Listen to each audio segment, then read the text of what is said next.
ఒక కప్పు అటుకులను తీసుకొని 2-3 టైమ్స్ వాష్ చేసుకోవాలి. డస్ట్ ఎక్కువగా ఉంటుంది. కొద్దిగా వాటర్‌ని వేసి 15 మినిట్స్ పాటు నానపెట్టుకోవాలి. మిక్సీ జార్‌లో అరకప్పు పచ్చి కొబ్బరి ముక్కలు, మీరు తినే కారాన్ని బట్టి పచ్చిమిర్చిని, అల్లము, జీలకర్ర వేసుకొని గ్రైండ్ చేసుకోవాలి. దీనిని 15 నిమిషాల పాటు నానిన అటుకులలో వేసుకొని ఉప్పు, బైండింగ్ కోసము 2 స్పూన్ల శనగపిండి, సన్నగా కట్ చేసిన ఆనియన్, కొత్తిమీర, కరివేపాకును వేసి కలుపుకోవాలి. వాటర్ అస్సలు యాడ్ చేయకూడదు.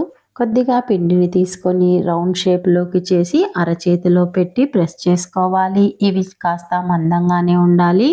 ఆయిల్లో వేసి మీడియం ఫ్లేమ్ మీద వేయించుకోవాలి.